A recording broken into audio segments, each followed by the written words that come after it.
Hey everyone, welcome to our deep dive. We're going to get into gestalt therapy techniques. You guys are clearly ready to explore how those inner workings of yours work hmm and how they affect you.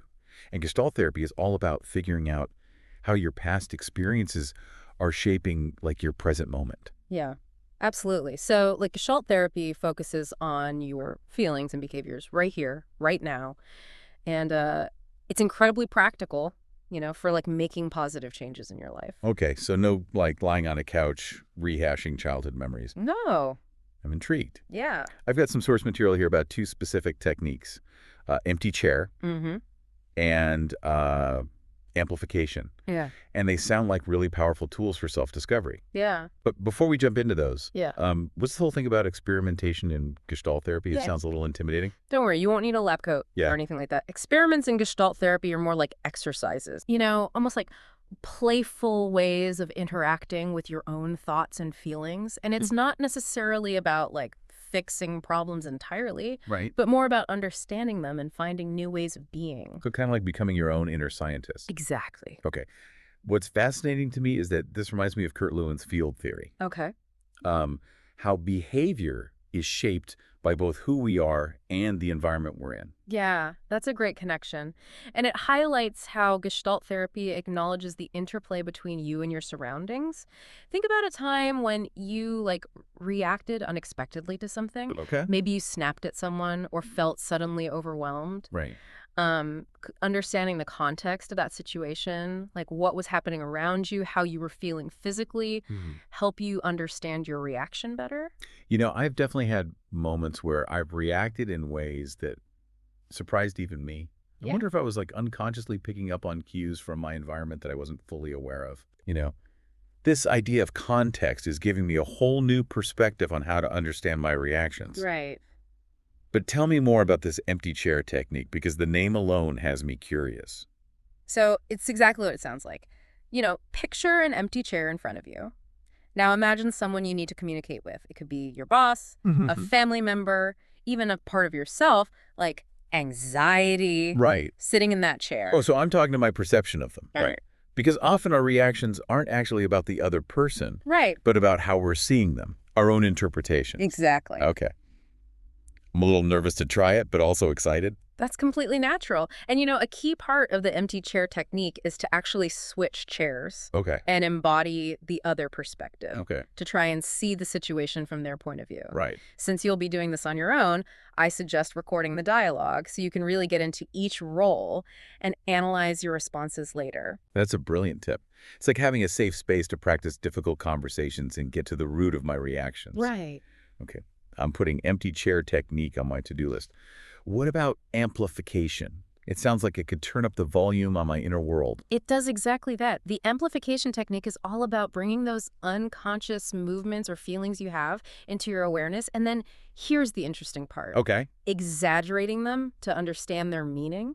So like if I'm constantly fidgeting with my hair during meetings, I should intentionally do it even more and see what happens. You got it. It might feel a little strange at first, but think of it as a way to decode your body's language. Our source material actually gives a great example. Okay. Someone who habitually picks or scratches at their skin. Right. Could it be self-punishment? Misdirected anger?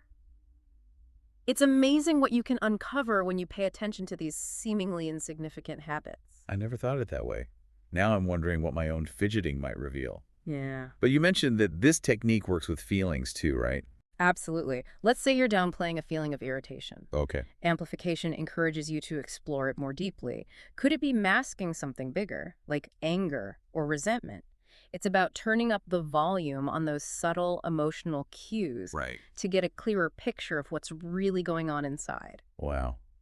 This technique makes me realize how much we try to suppress or ignore our feelings. Right. What I'm taking away from this is that by amplifying even the smallest feelings, we might unlock deeper emotional truths. Exactly. And that brings us to a fundamental concept in Gestalt therapy, contact. It's about fully connecting with yourself and your experience in the present moment, both physically and emotionally. Okay. I'm starting to see how both empty chair and amplification can help with that. Mm-hmm. By engaging in these experiments, Right. you're forced to pay attention to your thoughts, feelings, and behaviors in a way that you might not usually do. Yeah. It's almost like a mindfulness practice. That's a great observation. And these techniques can be incredibly valuable for self-discovery. Yeah. For gaining a deeper understanding of why you do the things you do and how you feel the way you feel.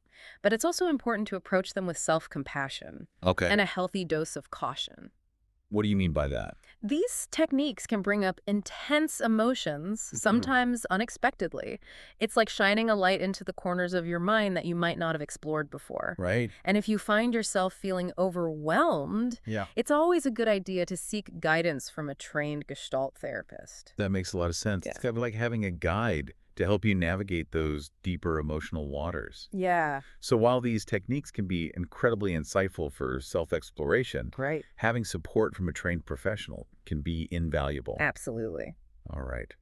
We've covered a lot of ground in this first part of our deep dives. We've learned about the concept of experimentation in Gestalt therapy, explored the empty chair and amplification techniques, and touched on the importance of self-compassion and seeking professional support when needed. Welcome back to our Gestalt therapy deep dive. It feels like we just kind of scratched the surface of these techniques. I'm ready to dig even deeper. Yeah, me too. You know what's really interesting is how these techniques like empty chair and amplification, they're not just isolated exercises. Okay. They connect to the broader goals of Gestalt therapy. Okay. So how do they fit into the bigger picture? What is Gestalt therapy ultimately aiming to achieve? Well, Gestalt therapy is all about helping you become more fully integrated Okay. and self-actualized. Okay. It's about recognizing all the different parts of yourself and bringing them together into a harmonious whole. Integrated and self-actualized. Those sound like pretty big goals. They are, but think of these techniques as stepping stones on that path.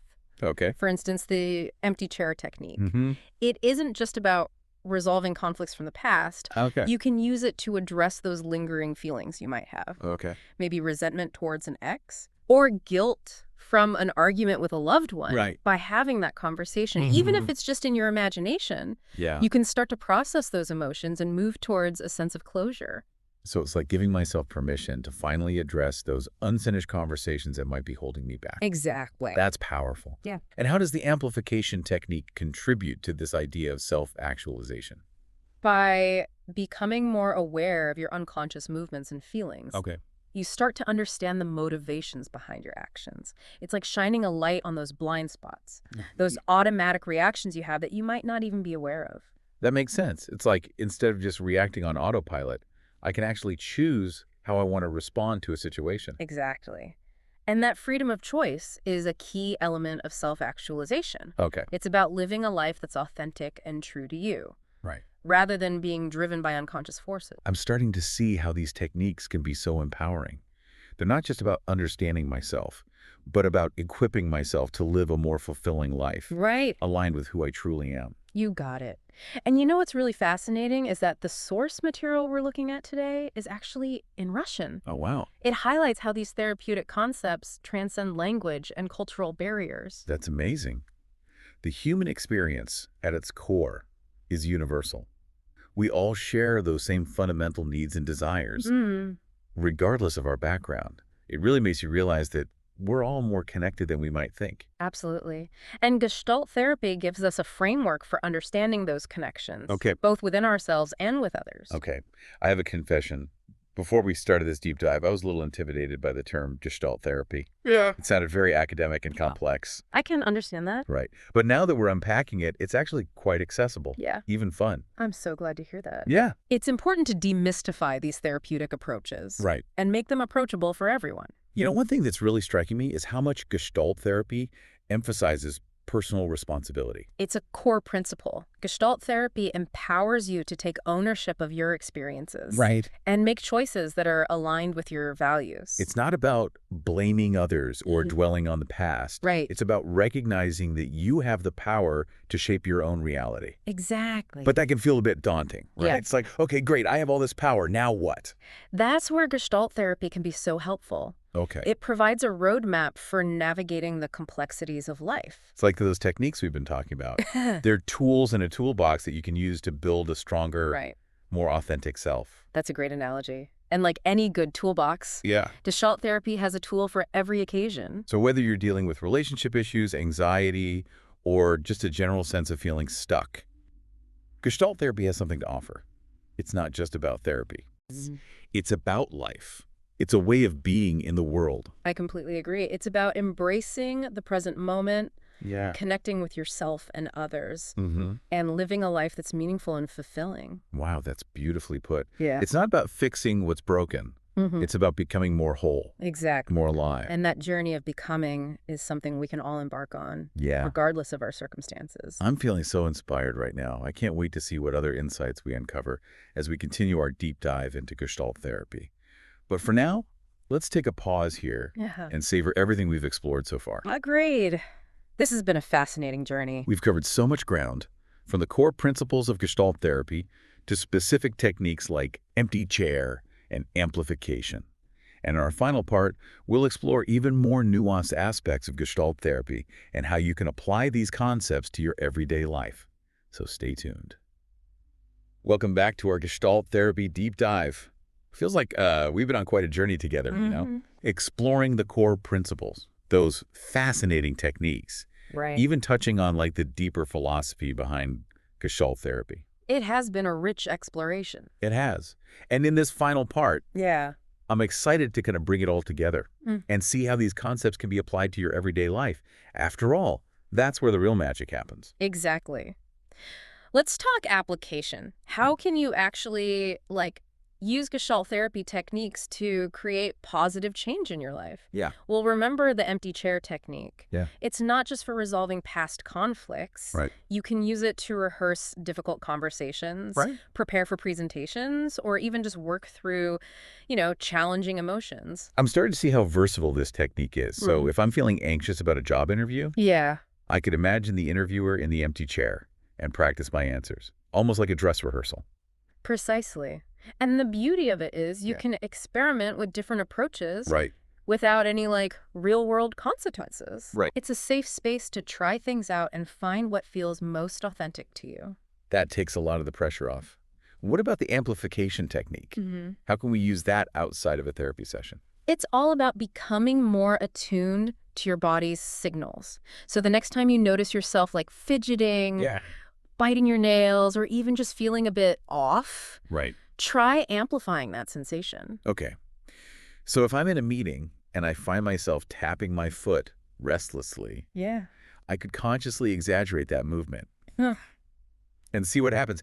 I have to admit, that sounds a little strange. It might feel unusual at first, but it can be incredibly revealing. Okay. You might discover that the tapping is a manifestation of, boredom, impatience, or even excitement. Right. And once you're aware of that underlying feeling, you can choose how to respond. That's fascinating. Maybe I'll excuse myself for a quick break or find a way to, engage more fully in the discussion. Yeah. It's like using those bodily cues as information to guide my actions. Exactly. It's about bringing those unconscious behaviors into your conscious awareness Right. so you can make more intentional choices. This reminds me of mindfulness practice. Gestalt therapy, in a way, is about paying attention to what's happening in the present moment, Right. both internally and externally. That's a great connection. And that awareness is the foundation for making conscious choices and taking responsibility for your experience. And speaking of responsibility, one thing that's really resonating with me about Gestalt therapy is its emphasis on personal empowerment. Absolutely. It's about recognizing that you have the power to create change in your life. Right. You're not a victim of circumstance. Well, that doesn't mean it's easy, right? Of course not. Change takes effort, Yeah. courage, and a willingness to step outside of your comfort zone. But Gestalt therapy provides the tools and support to make that journey a little bit easier. It's like having a guide and a set of maps as you navigate the terrain of your inner world. I love that analogy. And it reminds us that we're not alone on this path. And Right. We're all in this together. As we wrap up this deep dive, Mm-hmm. I'm feeling incredibly grateful for the opportunity to explore Gestalt therapy with you Yeah. and with our listeners. The feeling is mutual. It's been a joy to share these insights and hopefully spark some curiosity. Who knows? Maybe this deep dive will inspire some folks to seek out a Gestalt therapist Yeah. and embark on their own journey of self-discovery. That would be wonderful. Because ultimately, Gestalt therapy is about more than just techniques and concepts. Right. It's about living a more authentic and meaningful life. It's about embracing the fullness of who you are, all of your messy, imperfect glory. Beautifully said. And that's a journey worth taking. It is. So to our listeners, we encourage you to keep exploring, keep experimenting, and keep growing. And never stop being curious about the amazing world within you. Until next time, may you find presence, connection, and joy in every moment. Thanks for joining us on this deep dive into Gestalt therapy.